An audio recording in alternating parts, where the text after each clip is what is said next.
Every morning, I take a taxi to my office. The ride is short, but it is very important to me. I sit in the back seat, look outside, and listen carefully. I take this taxi every day to learn English. I do not go to an English school. I do not have time or money for that. My taxi driver speaks English slowly, and I learn from him. My name is Daniel. I am 35 years old. I am married, and I have one daughter. My life looks normal from outside. I go to work, I come home, I eat dinner with my family. But inside I feel empty. My wife, Laura, and I do not talk much now. She is always busy.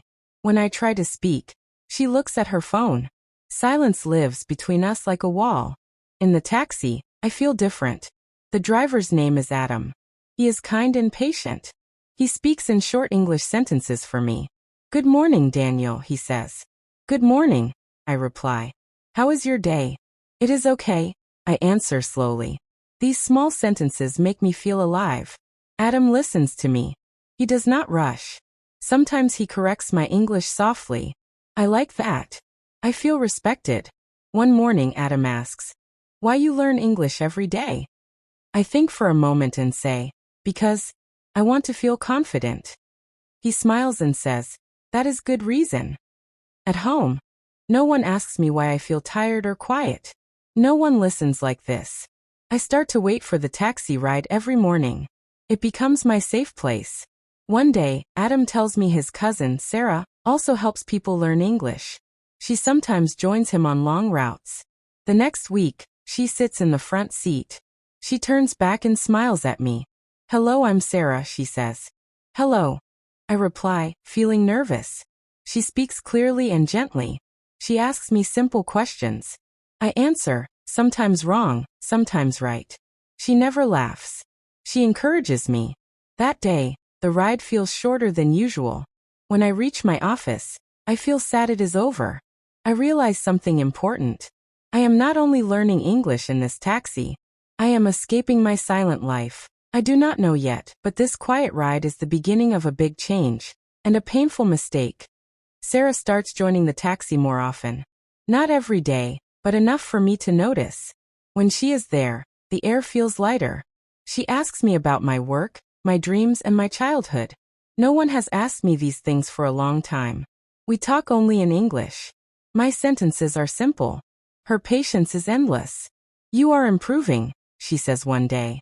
Her words make me smile for hours. At home, Laura talks only about bills, school, and problems.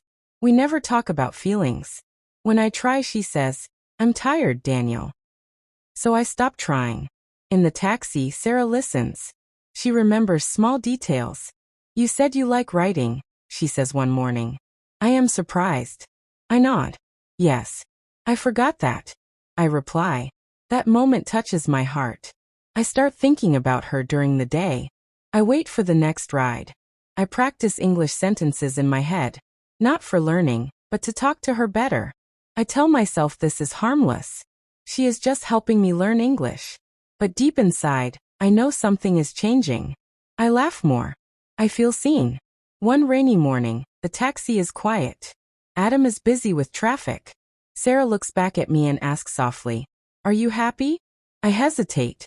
My answer is slow and honest. "I don't know," I say. She does not push me.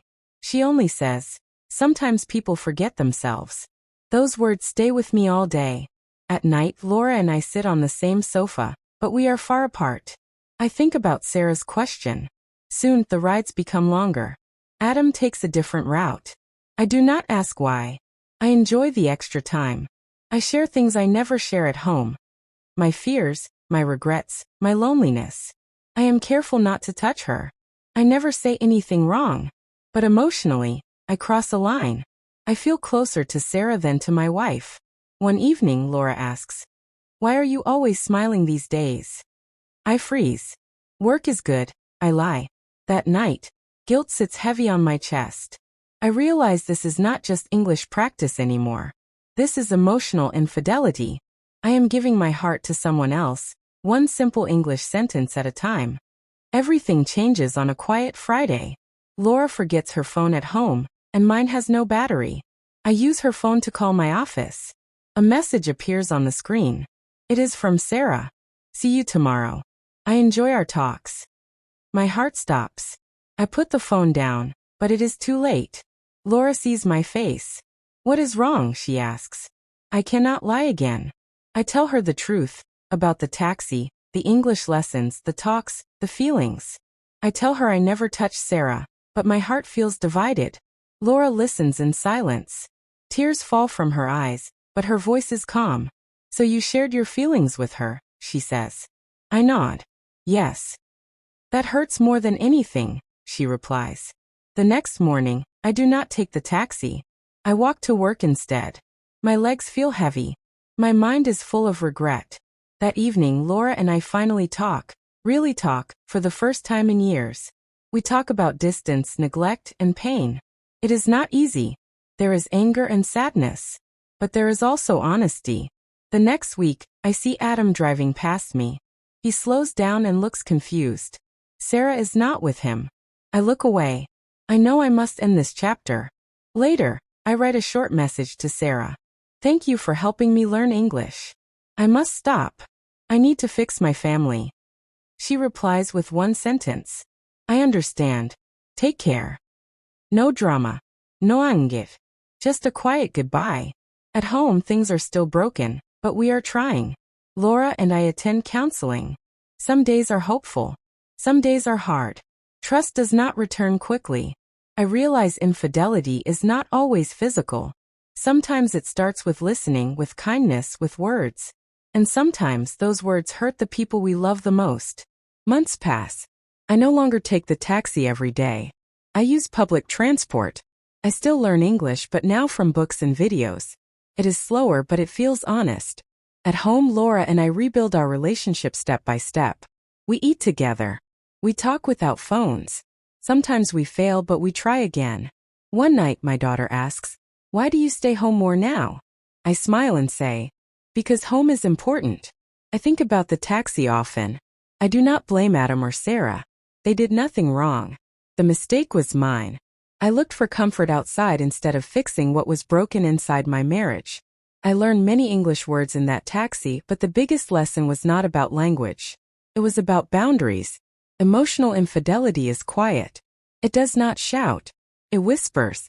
Feels safe and harmless, but it slowly steals trust. Now, when I feel lonely, I speak to my wife. When I feel unheard, I speak honestly. It is harder than silence, but it is real. Sometimes learning English reminds me of that time. But instead of pain, it reminds me of growth. I still practice simple sentences. I choose my family. I respect my partner. I learn from my mistakes. The taxi rides taught me English, but life taught me responsibility. And that lesson stays with me every day.